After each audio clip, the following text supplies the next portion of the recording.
आप देख रहे हैं यूपी पोस्ट न्यूज, खबर की तह तक, सिर्फ सच। बरेली के शहर विधानसभा सीट से चुनाव लड़ रहे डॉक्टर अरुण कुमार के समर्थन में चुनाव प्रचार के लिए पहुंचे दिनेश शर्मा ने प्रेस कॉन्फ्रेंसिंग करके योगी सरकार की उपलब्धियां गिनाई। डिप्टी सीएम दिनेश शर्मा ने कहा कि भाजपा सरकार ने युवाओं को रोजगार के द्वार खोले हैं। दिनेश शर्मा ने कहा कि सरकार ने 4.5 लाख युवाओं को नौकरी दी, जिसमें 1.5 लाख शिक्षकों की नौकरी है और 1,40,000 के आसपास पुलिस की नौकरी है। पारदर्शी तरह से ये नौकरी बिना लोकल पेट के है। ये नौकरियां दी गई। 1,61,00,000 लोगों को निजी क्षेत्र में रोजगार मिला है। इस बार भाजपा ने संकल्प लिया है कि 3 करोड़ से ज्यादा लोगों को सरकार आने पर प्रत्यक्ष या अप्रत्यक्ष तरीके से नौकरी देंगे। उन्होंने ये भी कहा कि भाजपा ने आवास, बिजली के कनेक्शन, गैस सिलेंडर, किसान सम्मान निधि के साथ कोरोना काल में लोगों की मदद की। डिप्टी सीएम दिनेश शर्मा ने सपा का नाम लिए बगैर कहा कि बरेली में सुरमा भी बनता है। विपक्ष को दिखाई नहीं देता कि माफिया, मवाली, सांप्रदायिक दंगों के आरोपी को एक बार फिर प्रत्याशी बना दिया है। अभी चुनाव चल रहे हैं, अभी से उनके समर्थकों ने जगह जगह हिंसा करना शुरू कर दी है। उन्होंने उनसे कहा कि बरेली का सुरमा लगा लीजिए ताकि उनकी दृष्टि ठीक हो जाए और कम से कम यूपी का भविष्य तो दिखाई पड़े। यहाँ डकैती, अपहरण, डकैती से अन्य जघन्य अपराधों में शामिल लोगों का वर्चस्व नहीं रहा। यहाँ जातिवाद के आधार पर बांटने का सपना सच नहीं हो सकता। अब यहाँ विकास की सौगंध फैली है। यहाँ पिछले शासन में 700 दंगे हुए थे, लेकिन वर्तमान सरकार में एक दंगा नहीं हुआ। यूपी के लोगों के बीच विकास की सुगंध आ चुकी है। अब यूपी के लोग डकैती, अपहरण, अन्य आपराधिक मामलों की दुर्गंध सूंघने वाले नहीं हैं। बरेली से सुबेश खान की रिपोर्ट। अप्रत्यक्ष रूप में रोजगार मिला। हमने संकल्प लिया है, इस बार हम सरकार में आने के बाद 3 करोड़ लोगों को रोजगार, प्रत्यक्ष अप्रत्यक्ष रूप में रोजगार देंगे। हर घर के एक व्यक्ति को प्रत्यक्ष अप्रत्यक्ष रूप में रोजगार से जोड़ने का हमारा लक्ष्य है। किसानों को हम मुफ्त बिजली सिंचाई के लिए उपलब्ध कराएंगे। हर घर नल, ये हमारा संकल्प है।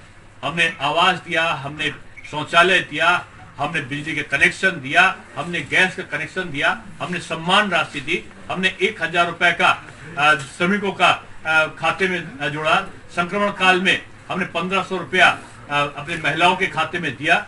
आज डीएपी खाद में सब्सिडी दिया। नीम कोटेड यूरिया जो है आज सहज भाव में उपलब्ध है।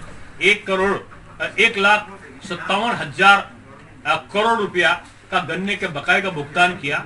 आज आजादी के बाद में सबसे ज्यादा खाद्यान्न की खरीद जो है सरकारी स्तर पर, वो भारतीय जनता पार्टी के शासनकाल में उत्तर प्रदेश में हुई है। हम 14 दिन के अंदर गन्ना के किसानों का जो भुगतान होगा देंगे। अगर नहीं दे पाए तो हम ब्याज के साथ में उस राशि को उनका भुगतान देंगे। आए और ये बरेली महानगरी के लिए कहेंगे कि हमने उपहार दिया। मैं भी आईटी मंत्री भी हूँ, आईटी विभाग भी मेरे पास में है और मुझे खुशी है कि मैंने डॉक्टर अरुण सक्सेना जी का जो प्रस्ताव था, ये चाहते थे कि बरेली को, और मैं संजीव को भी कहूंगा कि संजीव अग्रवाल के क्षेत्र के लोग भी तमाम उसमें मेरे पास में आए थे और उन्होंने आईटी पार्क के लिए कहा था। आज देश की बहुत बड़ी आईटी पार्क अब बरेली में बनने का प्रस्ताव सारा पास हो चुका है। सारी प्रक्रियाएं शुरू हो चुकी है। केवल उसकी शुरुआत जो है युद्ध स्तर पर होनी है। वो मैं समझता हूं कि हमारा संकल्प है, एक बड़ी आईटी पार्क, यानी आईटी के उससे जुड़ना रोजगार को और स्टार्टअप के द्वारा अधिक रोजगारों को लाना, ये भी हमारा अगला लक्ष्य है। और मैं समझता हूं कि यहाँ के लोगों को इसका पूरा लाभ मिलेगा। वृद्धावस्था पेंशन में, दिव्यांग अवस्था पेंशन में, ये सारी चीजों में ये हमारा बरेली आगे हुआ है। और अभी मैं बरेली में हंसी में बात कर रहा था सम्मेलन में कि बरेली में प्रसिद्ध क्या है। नाथ संप्रदाय के तमाम लोग यहाँ समर्थक हैं।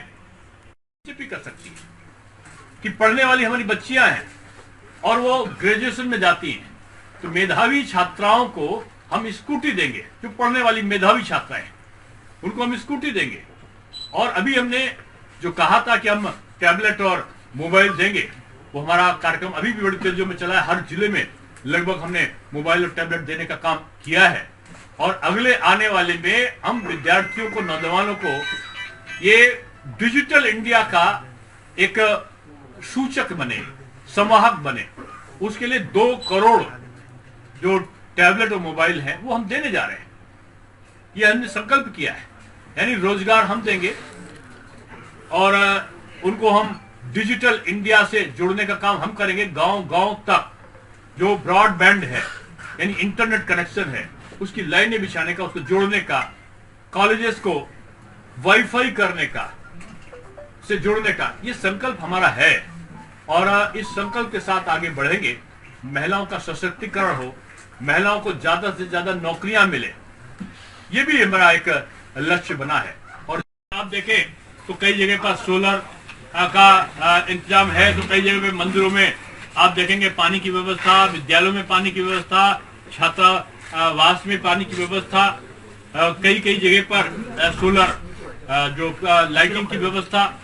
ये पूरा शहर आज बदला है, चाहे गैस का कनेक्शन हो, चाहे प्रधानमंत्री आवास देने का हो, और चाहे आज जगह जगह पर सड़कों का निर्माण हो या नकल विहीन परीक्षा हो और पाठ्यक्रमों का बदला जाना हो।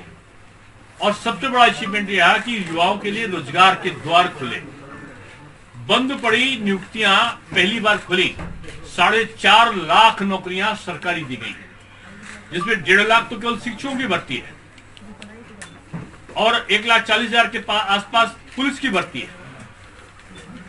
पारदर्शी तरीके से बगैर किसी लाग लपेट के ये नियुक्तियां की गई।